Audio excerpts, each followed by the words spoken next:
Welcome back to Live Wild. I'm Hilary Rose, and today I'm joined by a man who needs very little introduction, the hilarious, unpredictable, and brilliantly bizarre Owen Colgan. You'll know him from Hardy Books, where his unique brand of humour and mischief became so iconic. But there's so much more to him than the mad moments we've all laughed at. Even to this day, 13 years later, I'm still like, is this what I really want to be doing? Because the nerves before the gig, it's just so hard, the nerves before the gig. But then the other side of the coin is that right after the gig, you almost feel like so empowered. You're kind of walking around the place going, yeah, I know what I want in life. There's a great buzz. So it's just like, the way they say, do the thing that scares you the most. Yeah. That's the thing that scares me the most. This conversation, it's fun, it's witty, it's unexpectedly heartfelt, and it goes places only Owen can take us. From comedy to creativity to the wonderfully strange corners of his mind, if you're in the mood for a good laugh and a genuine joyful chat, you're in the right place. Let's dive in. Here's Owen Colgan. We've got Owen Colgan from the Hardy Books, and now Realtina Gaeltachta. How are you, my friend? Very good, Hilary. Nice to have you on board your own podcast. Good to hear from you. I can't see you, but good to hear from you. Can you not see me? I can't see you. No, I can only see myself, which is... Oh, okay. That's why. So that's why. That's what you... Okay, so I can make any kind of faces. Yeah. I can... Okay. You have the upper hand here, but I'm the alpha. I am great. Thank you so much for coming on the Live Well podcast. I've been meaning to have you on since we did that show together, Realtina Gaeltachta, which was just so much fun. It was just so much fun. You and I kind of knew each other from Republic of Telly days. Our paths had crossed plenty because, you guys were doing Hardy Books. That was huge at the time. I was doing sketches on Republic of Telly with the character Handy Sandy and a few other bits. And I had this memory, Owen, I don't know if you remember, but I had this memory when the Hardy Books did their live show in the Opera House in Cork. I think I warmed up for you as the character Handy Possibly. Sandy. I think I did. I'm sure you did. I'm not sure. Was it the Cork Opera House? Yeah. That we did that? Jeez, that's crazy. Yeah, that does sound familiar, but it's crazy the way the two of us weren't sure that actually happened. Well, I have a recollection of being backstage with you and chatting and being really nervous, but I have absolutely no recollection of the show itself, which is traumatizing. So obviously it was traumatizing. It was, that backstage stuff before gigs, the nerves you get, it's just crazy to the point where you kind of block things out of your mind completely, Yes. Yes. But I think that's where we did meet. And we met Peter as well. I think I met Peter Foot a few times in and around that time as well. Yeah, because he was doing a bit of work with you guys. He was doing sketches with you. He was doing sketches, I think, with Republic of Telly. So I kind of only half knew because I did a few sketches with Republic of Telly, but I do remember something backstage. Yeah. Yeah. And we were all kind of shitting a brick at that point. Except Martin. I think Martin was the only one that was jumping around the place listening to AC/DC. But the rest of we're all different sort of ways of preparing for gigs. So one of us would be in the corner meditating. The other one would be jumping around the place. And then the other one would be having a freak out. But that's gone back 15 years now, I think. I'd say it would. Yeah. Close. Yeah. Well, but probably about 13 years. Yeah. Because wow, Jesus Christ. God. I did a few stand-up shows around that time because I was kind of experimenting because everybody's like, there's no females in comedy, you have to do it. And I was like, I'm an actor, I'm not really a comedian, but I learned that the hard way. I was like, okay, I came and I performed and I said, no, thank you. I will not be doing stand-up again. That's it for me. Oh, so you don't do stand-up anymore at all? No, never. Right. No. Yes, no. we kind of got thrown into it around that point too, Hilary. And people kept asking us to do gigs. So then we started doing them more and more. But even to this day, 13 years later, I'm still like, is this what I really want to be doing? Because the nerves before the gig, it's just so hard, the nerves before the gig. But then the other side of the coin is that right after the gig, you almost feel like so empowered. You kind of walk around the place going, yeah, I know what I want in life. There's a great buzz. So it's just the way they say, do the thing that scares you the most. Yeah. That's the thing that scares me the most. So that's why I feel like so many times I want to quit doing it. But because I'm in so deep with it now, I just can't. I So it's know. either going to, How, I'm either going to the top or it's going to kill me. how do you cope with the nerves? What do you do? What do you do for yourself? Gin and tonic, usually. No, to be honest, it used to be the drink. Yeah. We'd be shouting at each other backstage, and we'd be just like, doing the pads. We'd say like one of us would hold our hands up and just start punching. Yeah. And then we'd be like shouting slogans going, "We're meant to be here. We're meant to be here. We're meant to be here." And that didn't work, surprisingly. So through time for myself anyways, I try to just do stretching as much as I can. Try to Yeah. breathe, do as much breathing as I can. I have my notepad in front of me always, and I'm always looking at it. But Yeah. it's almost a curse nearly to be looking at the notepad because it's too close. When it gets too close to the gig, you're nearly as well to just forget about it, Mm. and just sort of like try to be in the moment as much as you can, which is very difficult to do. But at the same time, it just forces you to be in the moment. And the great thing about the gigs, Hillary, is that like, it's like this exam that you cannot get away from. And like, Yes. I have a habit of like writing stuff down and thinking, oh, that's brilliant. Let's forget about it forever. But I can almost pretend to myself that it's brilliant, even if it is maybe a good bit of writing or something like that. Could be Yeah. crap. But with the gigs, you have to perform it. And then like, Yeah. it's almost like that's the big exam. But it's just it's exhilarating too, to have the idea of having people coming to listen to you tell stories it's hard to top that, really. Yeah. When was the last time you went on tour? The last time I was on tour was last year, but I had, right before I came to Spain, I did have 2 gigs. I had one in Dalkey and I had one in Dalkey and I had one in a place called the Chelsea Drugstore. So I got those 2 done before I came here. Amazing. And that kind of, that was a little mini sort of tour I did. And this year now I'm going to go back on tour again doing this show called the Midlife Crisis Tour. Brilliant. I was wondering, that was my next question. Were you going to go back on tour or are you going to, but that's amazing. I'm going to go back on tour, definitely. Yeah. Yeah. Cause I love it, and I get to kind of visit places like that I'd never normally go to. Like I was in Vancouver last year, might be going to Australia for a couple of gigs this year. Amazing. Birmingham. I was in Birmingham and Manchester and a few different spots, Wow. Leeds, a couple of years ago. So, I'm going to go back on the road very soon. Just trying to book in as many gigs as I can. I'm thinking of doing Edinburgh as well. Have you ever done Edinburgh? I've never done Edinburgh, but actually I would like to go as a punter. Jason Byrne has kind of convinced me to go. He's like, no, it's amazing. Just go. Like, and because I was like, oh, because it's a few days away from the kids. He was like, there's amazing kids shows at it that are absolutely unbelievable, he said. So I was like, oh, maybe I'll just bring the kids for a day or something. I don't know. But yeah, I'd like to go and just go and be an audience member. I think it would be really special. But he always says, though, like that everyone by the end of it, like all the comics are absolutely at their wits' end. Like it's hard going, like, Yeah, it is. It's like it's a real slog. But I think that's because, as well as that, all the comedians, they're probably heading out after their gigs and they're probably, maybe you're not getting sleep and all that sort of stuff. I don't know, I'm just guessing. But my plan would be to find a place outside of Edinburgh, walk into the city every day and do the gigs and leave again. But that might only work for like a day or 2. Yeah. Yeah. But you know what? That as long as there's a bit of a plan in place, it would probably work. What's the one thing, Owen, that keeps bringing you back into comedy? You talk about like the stresses of it or the nerves or the wanting to leave or even the insecurity of it as well. Like what's the one thing that brings you back in? The one thing that brings me back into comedy, that's a good question. I suppose at the end of the day, like, what are you doing really in life? What's like, what are you a builder or like, are you like an accountant? Like that might be the thing that you enjoy. But for me, I like having the crack with people and making people laugh. So that like for me, comedy, it's like you're creating all the time. So like if you're writing a joke, like, and you're observing something, you're sort of like creating something in the moment. And it kind of gives me a bit of a giggle.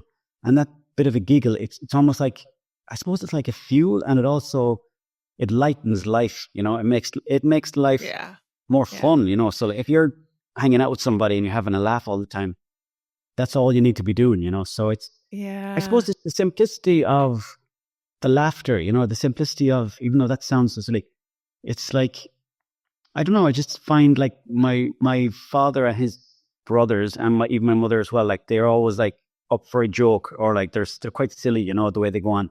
So I find Mm, it's the best path for me to get through life. And people that's have so different ways to do that. lovely. Like, are really motivated to do stuff and like they're really like serious about their goals and everything, which is great. I just want to have like a fun, kind of like simple, journey through life where there's plenty of laughter. That's so lovely, Owen. And it's just, do you Namaste. know what? It's namaste, man. But it's so true and it's so lovely because, laughter, I always find laughter creates this connection that maybe Mm-hmm. like it literally breaks the ice. It softens our demeanor. It helps connect. I was always the new kid in school because we moved around quite a bit. So my defense mechanism or my way into new friendships was to make people laugh.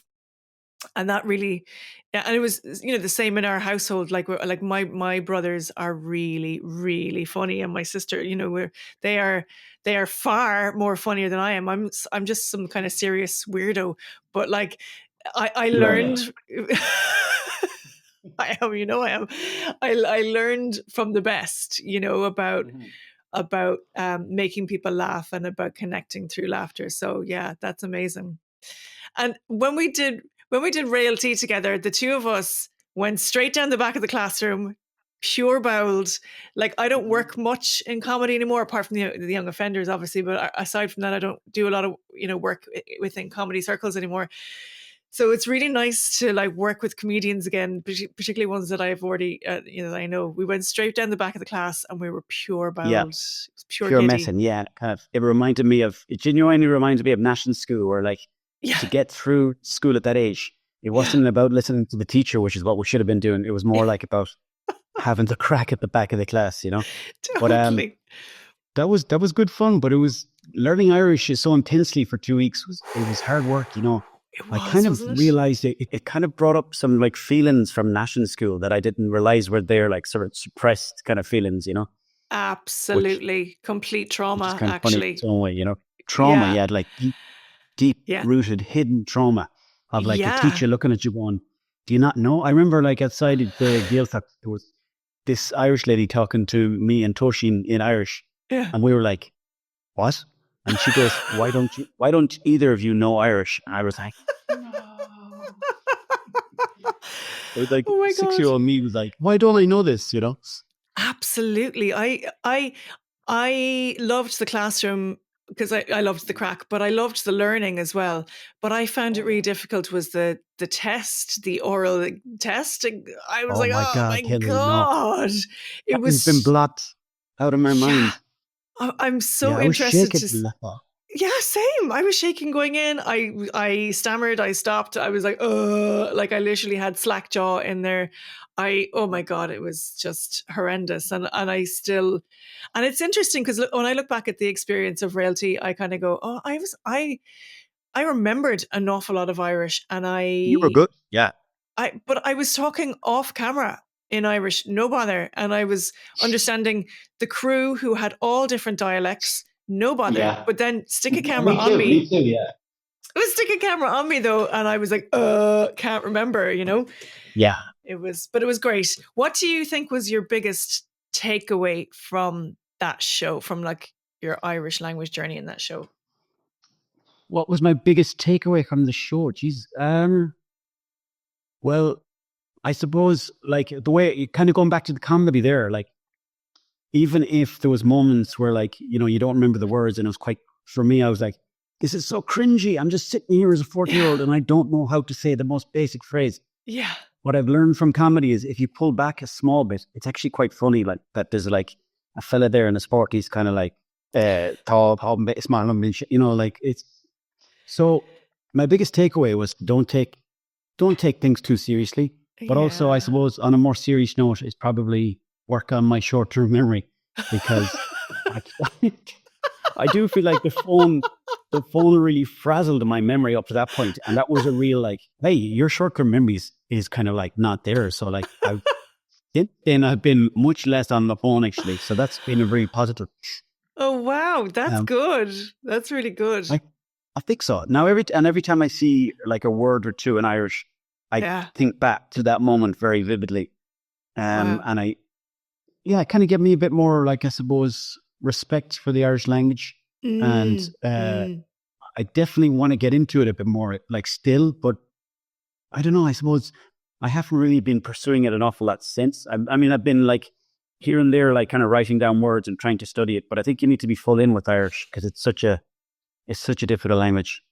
Would you challenge yourself to a stand-up show in Irish? Because you did do stand-up as part of our little Father Ted-esque show at the end. What was it called again? The when everyone puts their show together. God, I can't remember what it's even called. Oh, shame on me. I haven't a clue, Hilary. I haven't a clue. But even that, I was like doing the jokes with the notepad on stage, and I was like, I think the crowd knew where to laugh. I think that was the whole point of that. No, it was funny. It was really funny. It genuinely was. I was like, I thought you nailed it.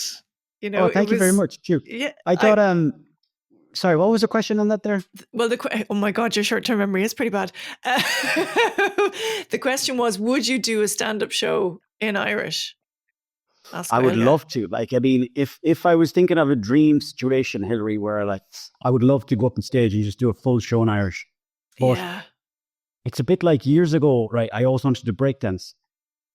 And my dream was to like walk into a nightclub and the music changes and I'm like, everybody watch this. And I do a lot of breakdancing. And I just fantasized about that for like years and never happened. And then one night I was in a nightclub in Galway and some fella did it. And I was like, oh no, that should be me. So I probably end up just watching Des Bishop's special instead. And pretending it's me. You'd be like, okay. The apps for that, look, I just change his head. Be like those Elfster apps, you could just put your head on his body.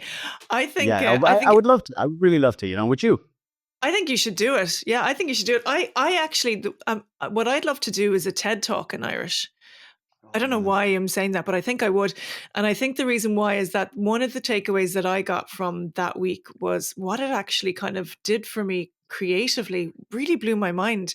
Like by day 5, I was kind of dreaming in Irish, woke up thinking in Irish. And then it opened up this massive well of creativity. And I know it does that because the language is part, like the language center is in that part of the brain that does that. Yeah. So I was really interested in kind of like what it did for me on a kind of a scientific level. And I would love to look at that further. I think that's really interesting. Mm-hmm. So you were inspired to have new ideas in Irish specifically, or? Not specifically in Irish. It just opened up this massive well of creativity within me that I hadn't felt in quite a while. And I think it was using that part of my brain, speaking a different language, helped open that. That's what it felt like. I think so. Yeah, I completely understand what you mean, Hilary, because at this moment, I'm in Spain, and like I'm from Mayo. I'm living in Mayo. I've been there all my life. I've been living in Dublin, and I've been living in a few different places. But for most of my life, I've been pretty much in Mayo for like probably 36 years of a 40-year life. So now that I'm in Spain, I'm like looking at people, and like it might be just 2 people walking on the street smoking a cigarette, but then it reminds me of stories about my grandmother smoking or various different things. And I feel like all these new ideas have opened up again. And it's just even the simplest thing, like today, like I've been eating sandwiches since I got here. And the reason being is because, do you know what the word for sandwich is in Spanish? What? Sandwich. So like they're like, do you want some? Like they're like asking me, do you want breakfast? Is this, and I'm like, sandwich? So I've been pretty much like, I've had 15 sandwiches since I got here. I'm like, that just made me laugh today because the fella came down to me and they speak so quickly. And I was just like, sort of like he was talking to me and I was like, sandwich. Yeah, just sandwich and coffee, please.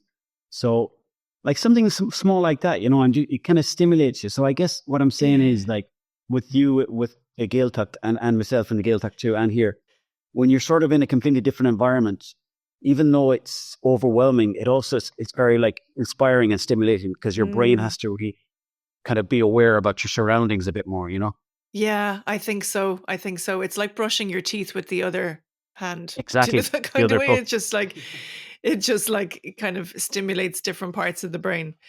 What was it like growing up? It was Swindon, isn't it, that you were from as well? Swinford. Sorry, I beg your pardon. Land of the pig. Yeah. It was lovely, like it was, I grew up with, I've got 2 brothers, 2 sisters and 2 parents. And great time. You know, we used to hang out with our cousins all the time. Mm. We'd go like on adventures with the bikes across the fields, all that sort of stuff. And, Wow. you know, we'd be hanging Loads of around like, you know, freedom. we'd be loads and loads of freedom. Yeah. Mm. Mass every Sunday. We'd all pack into the car. Baywatch on a Sunday as well before bed. And then, you know, and I got into the secondary school, Stillford. That was great. Yeah, I really enjoyed that. I didn't really listen much in school. I was more like a messer, you know. But Yeah. generally, my time in Scunthorpe growing up was amazing. You know, really nice. Oh, wow. And it's a beautiful place. You know, it's a very like kind of quiet Wales place. And it's sometimes I feel like it's too quiet though. You know, like sometimes you want to maybe a bit of like, you know, rowdiness, we'd say. And really nice though. It does rain a lot though. That's the only issue I would have with Mayo. Oh, look. It rains a lot, you know. I'm sure it's the same for you down there, but Oh, holy like you Moses. kind of, it's nothing to be underestimated, the rain. You know, like here Yeah. they have like 300 days a year of sun, you know, like it's 16 degrees today, not to rub it in, but Oh, I can I'm sure smell the sunshine coming through the computer and the blue skies. yeah, Yeah, it's yeah. If we could only put a little kind of a glass roof over Ireland, should we be made up? Wouldn't we? Imagine, I be think so, amazing. yeah. Or something to do with just like, you know, the way like in some countries they can send up these things into the sky to make it rain. We need the opposite. We need something like a massive propeller Yeah. that sort of blows away the clouds. Because do you ever get on a Ryanair flight or whatever, like, and just above the clouds, there's the sun there. You're like, Yeah, you're like it's that's there. summer. Yeah, it's just waiting It's for you. just literally above us. Yeah, I know. Exactly. So when the weather is great in Mayo, it's like genuinely the best place in the Oh. world. But the fact of the matter is, you only get probably 2 months of the year that's really sunny, you know? So you're back So there now, aren't you? You're back living there. I'm living in Mayo, yeah. I live in a little cottage close to my folks. I live there with my partner in crime. Yeah. And it's beautiful. Yeah, we've got a great life, very comfortable, kind of cozy life. Nothing, Gorgeous. no airs or graces. Yeah, I got some friends from school that are still there, or they've sort of slowly started coming back. People, I don't know if it's the same for you, Hilary, but like people tend to sort of start coming back slowly around the age of 35, 40. Yeah. So like Yeah. sometimes you're out shopping and you'll see a lad from school who you didn't know was home. So Yeah. and also then we have Knock Airport as well, which is a good airport to get away if you're looking to get to Oh, forgot about Lanzarote or something. Knock. Never been to Knock Airport. I forgot about that. It's the Yeah. per capital of Mayo, yeah.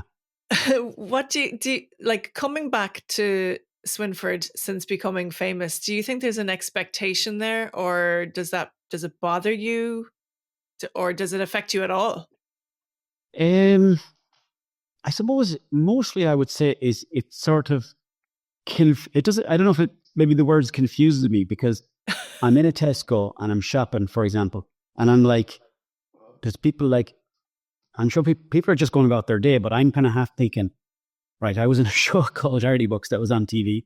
So I don't know if they think I was like people used to say to us when we went to the post office, like we'd be collecting the dole at the time. They'd be like, Jesus, Hardy Books is doing well. But we'd be also getting the dole at the same time. And like there'd be rumors going around that we were millionaires and all this stuff. Oh, So wow. like Yeah. it was kind of like a sort of mixture between the two worlds, you know? Yeah.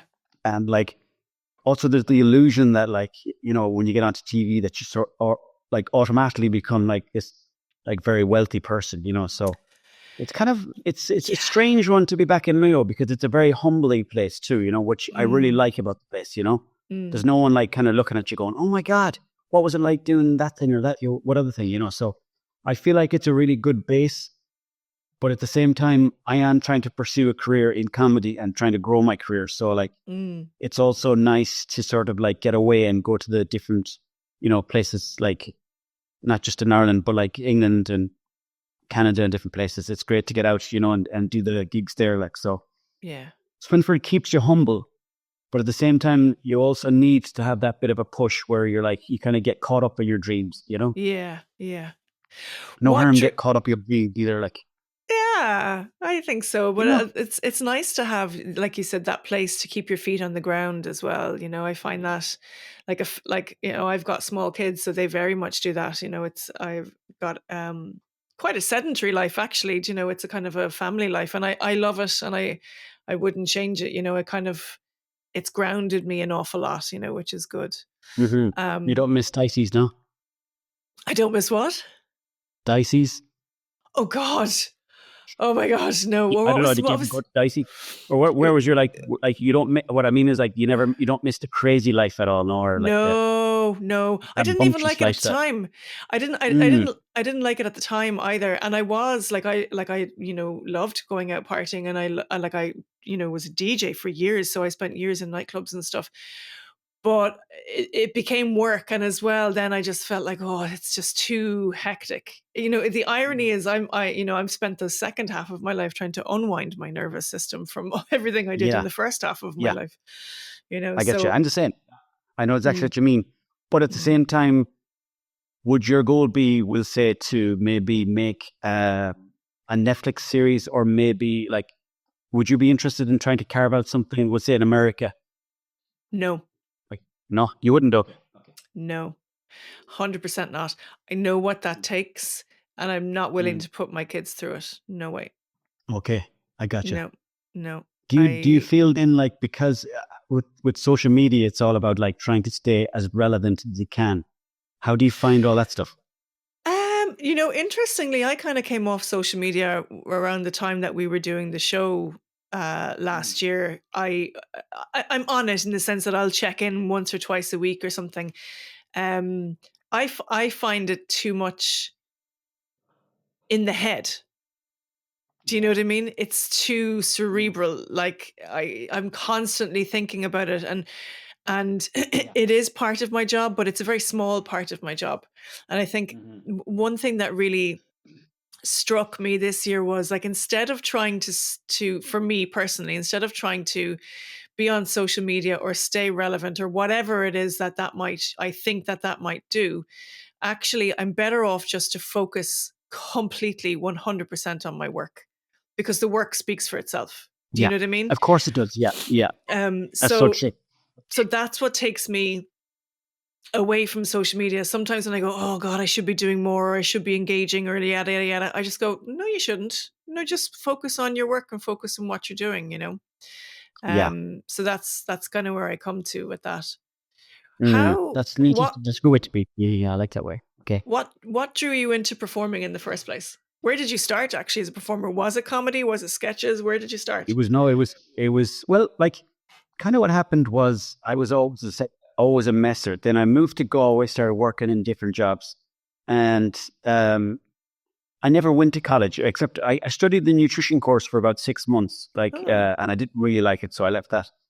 And then I was hanging out with some of the lads from Hardy Books, and we were just like constantly having a laugh. And we didn't really tend to have like a lot of money at the time, but we were like constantly having a laugh, and it was just good, pretty good banter, to be uh, honest.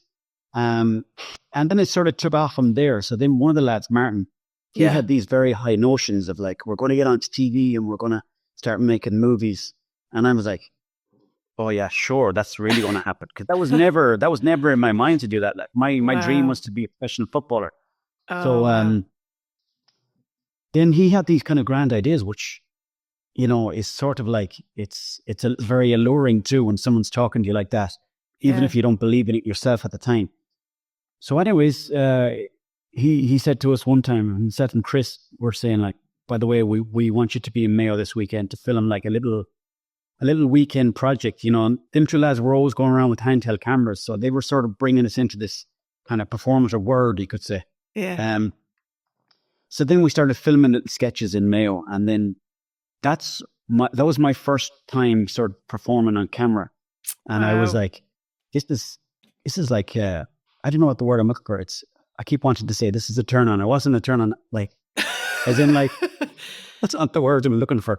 But basically, it was like, wow, there's lads standing around here, and I'm performing for them. Um, that does sound a bit weird now that I say it, but it was almost, it was the attention that I really enjoyed. Like, I'm going to make these Mm, lads in this little group around me laugh. And I yeah. found that to be that was a performance, I suppose. So I found that to be very, like, inspiring. And then it all took off from there, really. That was the beginning. So that's going back 14 years ago when I was 23. Wow. Yeah. Wow. And also at the time, you see, as I said, I didn't go to college. So like all my family, they had all gone to college. And in my Mm, house, there's pictures of them holding the scrolls. You know where they're holding scrolls and got the yeah. hat and all that stuff. And then there's just a picture of me in the middle as a 7-year-old. And I'm like, Oh. where's the adult picture of me? Obviously, I don't really care. I'm just joking, but I it know, was but at the like same time, sometimes it does lurk in the back of your mind, going, "Oh crap! sometimes, I yeah, need and to you don't do know something with my life." exactly. Yeah, Yeah. exactly. And you're like, am I joking about this, or am I Mm, not taken seriously? Or you don't quite know sometimes. yeah. But then when the Hardy book started taking off, and actually the first time I ever was recognized was in Cork. I was down shopping in Tesco. I'm a loyal Tesco man. And I remember meeting some lad down an alleyway, which is where I meet a lot of men. And he That's said to me, sounding Paul, dodgier than. it's not dodgy. No, it was just an alleyway beside Tesco. Um, and he was like, Buzz. And I was like, yeah, how are you, what's going on here? And he was like, oh man, I see the clip of the show. And this is like before clips were being shared around. This is like around the Bebo Wow. days. So then it just like, it sort of took off from there. And then we happened to get onto TV, and I was like, telling my parents, they're like, I'm going to be on TV. And they're like, what? Wow. Get rid of all those other pictures. Let's put a bigger picture of you on the wall. Let's put a TV screen on. He's going to be up there all the time. Yeah, exactly. Yeah. Were they supportive of it? No. No, they were, but like my parents, like the thing I love about them is that they're so cautious of everything, like, and they would never let you get too arrogant or cocky. So they're like, good on you, fair play to you. Yeah, sure, see how it goes anyways. And if it goes good, great. And if not, don't worry about it. Oh, So that's that was actually their nice, attitude. though. Yeah, that's Oh, lovely. it's lovely. That's, you know what, I've like, I learned a lot from that attitude, like, Yeah. So they were like, yeah, best of luck, obviously, with it. We'll never watch it, but best of luck. I know, but like, if I told them not to watch it, they wouldn't watch it, because, that's the way. I'm a bit weird like that, Hillary. Even for gigs, I don't want family to go to any gigs. Yeah. Did you tell them not to watch the Hardy books? No, nice. I mean, like, it's up to them to watch it. Yeah. Okay. I couldn't, that'd be too much if I was like, do not watch the show that I'm in. Yeah. So, yeah. It'd be probably too controlling, but I mean, deep down, that's probably how I felt. I probably didn't want them to watch it, which is strange, really, because I suppose the fact that we were getting onto TV sort of meant that there was, it was plenty of people liked it. So then that began the next sort of stage, I guess, of the performance side of things, is getting onto TV. But that, like, looking back, it's great. But at the time, we were never like feeling like euphoric about the whole thing. It was always like, there's a new problem here now to face. We'll say, like, because when you get onto TV, it's more like, oh, you're on TV now, I can criticize you a bit more about whatever, Yeah. More money, more problems, huh? Exactly. That was Jerry Guthrie that said that. Yeah, it's funny. Yeah, and a lot of like TV and film is really it's just about putting out fires, That's what it is. Like, producing TV and film is like, what's the next problem? How can we solve it? And while creating at the same time, obviously, but definitely.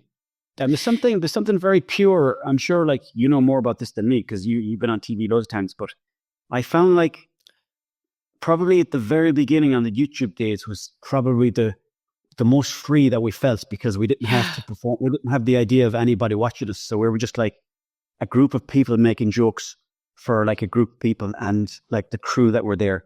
And it was never the idea that, Jesus, people are going to see this. Well, with social media now, you're like, anybody could see it. So like, it almost gives you a bit of a filter that you put in front of yourself. You're like, oh, I don't want to offend those. Oh, I don't want to offend them. Totally. It's so true. And I think times have changed, though, as well. I think the stuff that we probably were doing in comedy back then, 15 years ago, we probably wouldn't be able to do it now for those reasons as well, So there's a kind of feels a little bit sanitized, I think, at the moment, what you can and can't do as a performer. And you've just reminded me of like the times when I was creating those characters, and I was creating those characters on my own in a room, pacing back and forth, talking as those characters, having the crack. Like, it was so freeing and so much fun. And then you'd put a bit on camera and you go, oh, does this work or does that work? It was exciting. It was a really exciting time, Definitely. And it's sort of trying to, that's the way you should try to keep it all the time, I think, when you're creating. Just try to keep it as simple as possible and just do it the first thing you should do is try to make yourself laugh, you know, and like Yeah. I don't know what year did you start comedy, or how many years are you at the comedy? Oh, probably the same. I'd say probably about 15 years ago, maybe. Yeah. 15 years. Yeah. And I Yeah. suppose, you know yourself, you kind of go through ebbs and flows, but like Yeah. I'm just trying to make myself laugh first and foremost, which I know sounds Yeah. selfish, but I guess if you make yourself laugh, you know, it'll find its audience that sort of like I suits the comedy you do. I agree 100%. That's always been my benchmark. And again, Mhm. I don't think it sounds selfish. I think it's like, I think it's just a benchmark that you set for yourself, because there's no point in trying to make everybody laugh or one type of people laugh. Just make yourself laugh. And if you find it funny, then it doesn't matter if nobody else does. You know what I mean? I've had plenty of jokes that didn't land that I thought were hilarious, you know? So it's like, and I still laugh at them, you know? Mhm. Do you think you could make a show like Hardy Bucks now? You mean like a spin-off show, or you mean like the actual same show just in this day and age? I suppose there's two points to that question. The same show in this day and age, and also would you do it? Is there potential to do another show, do you think? You see, I think I could, like, this is only my own opinion, but like I feel like the reason why Harley Books was so good at the time was because it was a show that represented what was happening at that time. So like, Yeah. I don't know if it would work. I mean, the exact same show wouldn't work right now, because you'd be trying to do something that's not really sort of as real. Like, it was authentic, the Hardy Books, and it was real and it was Yeah. raw. Yeah. And I It was. think if you were to do a show now, it would have to sort of catch up to the modern times of life. That have to be, I don't know what that would mean. Maybe if you something to do with like the way it's edited or whatever. Like, but could you do a show like that now? I mean, I think there's definitely an audience for that sort of comedy still, but as 40-year-old men, yeah, you'd have to sort of update their mindsets and everything like that, you know. Yeah. Yeah. Would you go So back I and do don't it? know. Would you go and do another series or another film? Oh yeah, definitely. Yeah, I mean, if it comes down to as well, like obviously in a dream world, I would, if everybody was back together and we had quite a bit of freedom. Yeah. I think I definitely would, you know. But if it was just like something that was thrown together and it wasn't really like done properly and it was just done for the sake of making money, I wouldn't be bothered, because that's not really what I'm in the game for anymore, you know. Yeah. Not that I was in the game for Authenticity. money anyway, but like it's just sometimes you can get caught up chasing the wrong thing, and I think I'd rather look back and do stuff that I'm proud of, like especially if it's going to be something big, you know. Yeah. Absolutely. Yeah. Yeah, it's So interesting. I think it was. Like that. I think the Hardy Books was so raw and fresh and original at that time. It was just really, really interesting. So it would be. I think you're right. I think there's probably a massive appetite for it. I think it'd be really interesting to see how you could update those characters and still keep it with that raw feeling. I think if you, Where would they go and what would they be doing? You know. yeah, exactly. There's two options I was thinking of. One of them would be set the whole thing in space, and just sort of like talking metaphors about what's happening in the world. I think that could be a very about it. I would Or then watch that. I would watch that if you said Hardy Bucks in space. I would watch it. that would be good. Imagine like salmon living on Saturn or something like that. I don't know. What was I going to say to you? And then the other way would be, or if the guys were like working in tech and there was more like involved with mortgages and, you know, Yeah. divorce and all that sort of stuff, that could be more interesting, I think. That'd be more suitable for characters. Because if the lads were just sitting around now and smoking hash and all that stuff, you'd be like, what are you doing, lads? You're 40, like, you know? Like it gets like a more pathetic as opposed to on the side of funny, you know? Yeah, I agree. But maybe I think, again, that's only my own opinion, Hillary. Maybe somebody might be able to see it in a different way. And I think the young ones, you know, that TV show, The Young Ones, they were quite old, weren't they? Or were they playing 20-year-olds? Forget. Yeah. Well, sure, the young offenders, I mean, behind the scenes, we've now called it the old offenders because we've all, it's 10 years since we've done it, you know, since the movie. It's 10 years this year. So, yeah. Wow. But that's slightly, it's slightly different. It's scripted comedy, so slightly different. Who would you think was you're going to hang someone out to dry here now, but who do you think was the most trouble off camera? Because Hardy Bucks were always known for the crack and the, you know, but who was the biggest troublemaker off camera in the Hardy Bucks? I mean, what trouble? Like, do you mean like serious? Like, there's a lot of lunatics in the Hardy books. There's a lot. Like, let me see. I don't want to say like Martin is a lunatic. He's a certified lunatic. Like, there's no denying that Martin is a lunatic. Like, some of the stuff he comes out with is just nuts. Some of the people he meets up with, like, he used to always be telling us stories about how he met Axl Rose on a boat one time. And you'd be like, that didn't happen. But then you'd be hanging out with him and he'd be having the most outlandish, like, conversations with people that he'd never met before. Like, he used to do this thing where we lived together in Galway, me and Martin, for maybe like a few years, actually. Oh, wow. But I was quite shy, and I still am a bit shy, but he brought me out of my shell quite a lot. Like, we'd walk around Tesco and he'd walk up to girls and be like, have you met Owen? He's just back from England. And I'd be like, what? And then there'd be two girls there. And I'd be like, oh yeah, I'm just back from England. They'd be like, all right, how was England? Was it nice? So like, he just introduced you to people who like wouldn't know each other. And then all of a sudden, you'd be out that night with them having like a party or whatever. Oh, amazing. But yeah, and then he got into a bit of trouble there one time with some bouncers in the Big Tree in Dublin. Oh dear. So like, yeah, he's had a couple of like situations. He's a hellraiser, I suppose you could say. Hellraiser. So Martin's the Hellraiser. I met you in a boat once. I don't think you remember that. I was DJing on a boat in Dublin on a canal. I was. Jeez. And you all came in. Yeah. Wow, I don't do that at all. No, what time of the night was that? Yeah, exactly. It was probably like 3-4 in the morning, so nobody was going to remember that. But I was sober because I was DJing. So. Okay, right, Jim. Yeah, we were really rowdy, but there was no badness in us. To see, we were just doing this sort of because we were thrown into this world of like being known. So we're like, how do we get through this? Well, the same way we sort of came up with ideas in Hardy books, would have a few drinks, and then it was a mixture of like we actually are rowdy characters, but also. It was sort of like a shield that we used to sort of get through stuff. Absolutely. But they're all rowdy. Each and every one of them are rowdy in their own way. Like, Boo is very rowdy. Chris Turdoff, the Viper, he'll do stuff that you would never expect. Chris is a funny one because I always think I'm mad about Chris because I worked with him on the fair and he's so quiet. He's so quiet.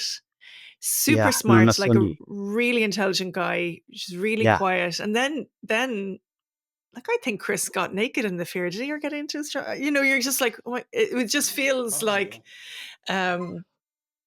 Probably did, yeah. He'll do anything, like he's very shy when you talk to him. But like, if there's something that needs to be done on a camera, like go up to a group of people and talk to them, and these could be like rowdy people, or they could be celebrities or anybody like that. He'd have no problem going up to them, talking the most complete bullshit to them, and then just like completely sober as well. So. Yeah, he's very, very good like that. Very impressive, Yeah.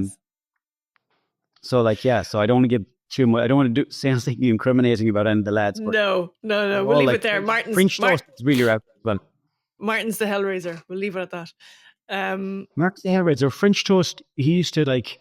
I remember one time like we were in Galway and there was some guy who was on the dance floor on his own, and so French Toast. He'd always like see people who were on their own, and he'd try to bring them into the group. But he started hanging out with this guy all day. And then the guy was, all night, sorry. And the guy goes, John will come back to the house. I've got a few drinks in the house. So he went back to the house with this guy. Just some random outlet. And then the next morning, the guy was like, do you want to go looking at houses? I'm pricing some houses today. So the guy, French Toast, like, sure, let's do it. But on the way there, they went for a swim in a lake. Don't ask me why. So there were two of them just in a lake swimming, half steamed, like, it wasn't that deep. And there was a boat full of people from our town, Swinford, who were just like, happened to be rowing past. And they were like, Peter, what are you doing? And he's like, just having a swim with this lad. And like Peter was trying to introduce them to this fella who he didn't even know his name. He was like, this is Johnny. Is Johnny? He's looking at houses. So it was just a very like, it's kind of hard to explain, but that's the sort of stuff he'd get up to, I love it. Random stuff. Quite about. Yeah, very random. I had a do you text think? With a flashlight in camera, so. You what? I had text with a flashlight in camera, so that's pretty rowdy, I guess. You what? Say that again? I had sex with a flashlight on camera. So, I guess that's rowdy in its own way. Is there anything you've done that on camera that you've regretted? I actually don't like to ask that question because I always think it's a learning thing, but is there anything that Anything that I did in camera that I regretted? Not really. I mean, like, just what I just said there, I kind of did regret that for a while, actually. Because I was like, Jesus, why am I, like, I remember he was like, there was a scene written where it was like, you're meant to, be having sex with a fleshlight, but we're just going to tie it around you. It's going to look the part. So I was like, right, okay, I'll do it. I was like, but I'm going to be wearing pants. He's like, no, you're going to be naked. And I was like, Oh, no. can I get like extra money for that? He goes, there's no money in the budget. And I was like, right, I'll do it anyway. And then I did it. And I just, again, it was more of a case of like, I make the lads around me laugh. But then I was thinking, oh, my family's going to be seeing this. This is not really what I should be doing. Like, this is not respectable, I was thinking. So that kind of, I was embarrassed about that for a while. But then I sort of grew to sort of, that I'm acting, so Yeah. you kind of have to be open to doing stuff. But not to say that my next role I'd be doing the same thing. So like you kind of have to balance it really. So I went through a bit of a phase of being embarrassed about that, but I'm over that now. But it's good. It's a learning as well, I think you can't really have that learning without experiencing it. So Exactly. do you think that my next question was going to be, what's been one of the most challenging moments in your career? Do you think that was one of them? No, I'd say one of the most challenging moments in my career would be to do, you see, we started off as the Hardy Buck, so does Gangas. But then one of the hardest challenges for me would be to get good and proficient at stand-up comedy on my own so that I can be like, a performer in my own right. So still getting through that, but I can see the progress over the years, which is great. But that's probably been the hardest challenge at the stand-up because, like you're backstage, you're going over your material and you're like, I have to go out there and talk for a full hour. Yeah. In some ways it's my biggest fear, like, but at the same time, I have to remind myself that I'm doing it. So like there's a lot of bravery in the hashtag bravery. But yeah, so that's probably been the biggest challenge, Hillary, is to keep at it and not give up. And I always think about like that saying or the quote is like, just stick at it because, like if you're not in the race, you can't win it. Like, not that it's a race, but like, there's going to be ups and downs. Gigs are going to go great. They're going to go badly. But like, if you just keep at it and keep chipping away at it, you can have a long career, especially, in comedy, because I guess like, with sports, you get 10 or 20 years at it. But comedy, as long as you're trying to grow all the time, you can kind of do it till you're 70, 80, Yeah. So 100%, particularly when you're a solo. Yeah. I can see the solo artist. Obviously, it's really hard when you come from an ensemble group and then step into this solo artistry. But yeah, it's it's like you said, you can do it for a very long time. What I'm going to tell the audience one thing that they may or may not know. Maybe they know it. You're an amazing hurler. Oh yeah, they know it. Oh, do they know? Okay, I didn't. Well, I suppose there you go from Mayo. I didn't know. I was like, oh my God, you had the longest. What are they called? Pucks? Shots? Schlitters? when you were hitting it over the crossbar. Yeah, sorry. Yeah, I don't even know the name. Let's call them shots. Shots. Oh yeah. Pucks. I don't know. Yeah, you're unbelievable. Yeah, well, you see, when I was younger, I was outside all the time. I was gone, like, I'd go for days, just like, whether it be like exploring or like playing sports with my friends, like kicking football or hurling or whatever. Yeah, so wow. I do love the sports. I do. I wouldn't say I'm good at hurling, but I can hit a ball all right. Just as you can by. Tell you now. I'm on yourself, you're handy. Oh, well, do you know what's funny, right? There was a few bits where I hit it a few times and I went, that's all right. That's decent for somebody who never played hurling. And then there was a section, I don't know if you remember, where I could not hit the ball. Do you remember it? Yeah. I couldn't hit it and it was hilarious. And in the back of my head, I was like, they're going to use that. I know they're going to use that. Oh, Hillary, I was like that so many times. I was like, that is going to be on TV. Totally. Yeah. I couldn't because everybody was like, what's happened to her? She just was able to hit the ball amazingly and now she can't even connect with it. And everyone was cheering and I was like, that's what's going to end up on TV. Yeah, but the thing is, Hillary, we were there to learn Irish and your Irish was good. So like in my mind, even when I hit the ball, I was like, that's not what I'm here for. Fine. I did win the dancing competition. I'll take that. You did. You were good at the dancing. Yeah. The brush dancing. I was like, never even knew what that. You're giving the whole show away here. You know that. I am. No one's going to watch. How many episodes was there? I don't know. Actually, okay. I don't know. I actually don't know. Maybe 6. Could be 6. Okay. Oh, cool. Owen Colgan, we're coming to the end of our chat. Okay. So in the Live Well podcast, I always ask, it's a quick fire round and it's random questions. Are you ready for your quick fire round, Owen Colgan? I'm ready. Let's do it. You're ready. Okay. Do you believe in magic? No. Okay. What do you stand for?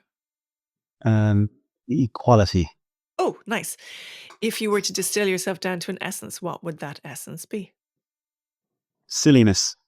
Oh, I love it. What's the wildest thing you've ever done?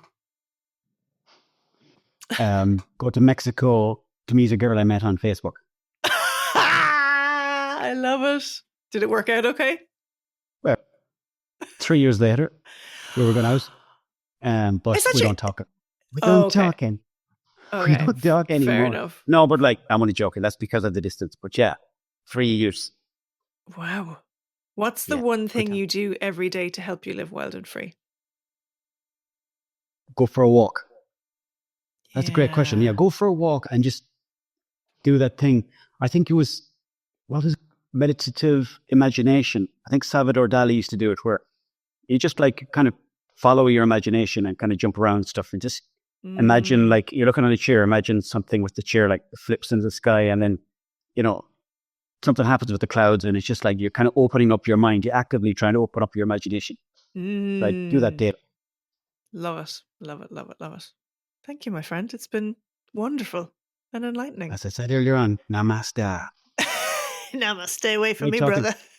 For this whole time, Larry, I've been looking at the time on the top of my phone here, because it'd be weird if I was just looking at my face and it's just my screen I can see. I can't see your face. So. You've done really well. I'd find that very disconcerting to not be able to read someone's face as I'm talking to them. So you've done very well.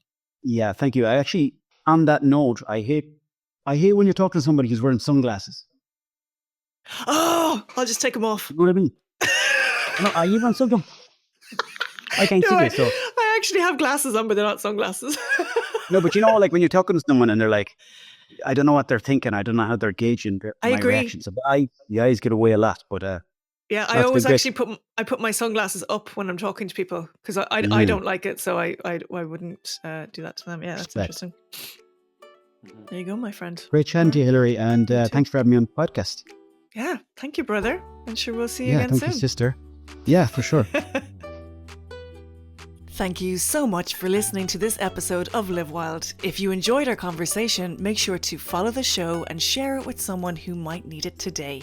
If you'd like to go deeper, you'll find all my work over at hillaryrose.ie. From keynote speaking and corporate facilitation to one-to-one consultants and pick my brains sessions, to upcoming workshops, events, and everything happening in the Live Wild community. This podcast is for entertainment purposes only and is not a substitute for professional, medical, or therapeutic advice. Thank you for being here. Stay curious, stay courageous, and as always, live wild.